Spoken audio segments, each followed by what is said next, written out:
Around the world, there are big differences between countries in terms of their economies and political power. These imbalances are common and affect everyone. Wealthier nations, for example, have more money, better resources, and greater access to technology. Because of this, they often hold more political influence.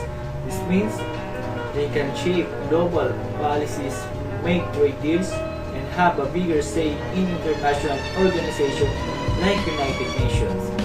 Meanwhile, poorer countries have a much harder time to get their voices heard on a global stage.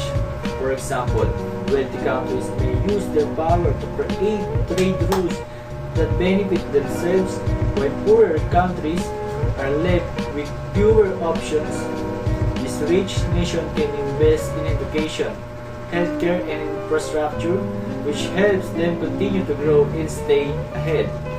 On the other hand, poorer countries often face challenges like weak economies, lack of poorer healthcare, and unstable governments, which make it even harder for them to develop. Because wealthier nations have more influence, they often shape the world in ways that help them maintain their position. This leaves poorer countries in a cycle to struggle, where they have fewer opportunities to improve their situation. Without enough support, it becomes difficult for these countries to compete on a global scale.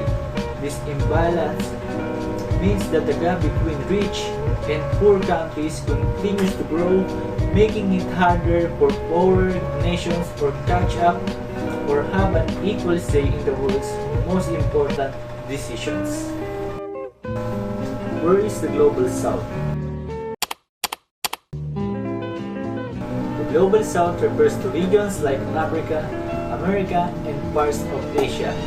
These areas make up a large part of the world, but many of the people living there will face major struggles, especially when it comes to poverty. Even though we live in a world where countries are more connected through trade, technology, and ideas, the benefits of this global connection are not shared equally. To make this idea clearer, let's think about the example of Starbucks and Shantytown.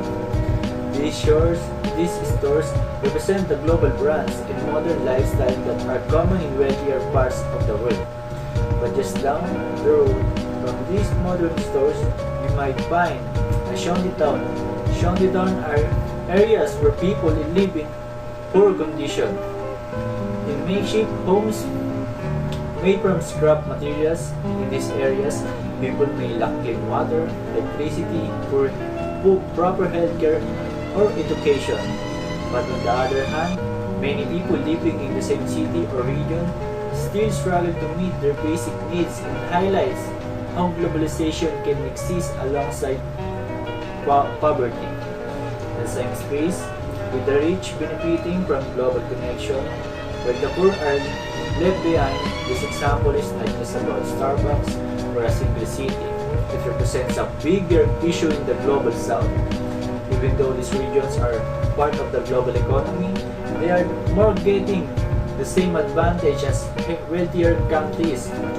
This presence of modern businesses and technology does not necessarily mean that poverty has been solved for everyone. In fact, it often shows how the gap between the rich and poor is growing wider, even within the same communities.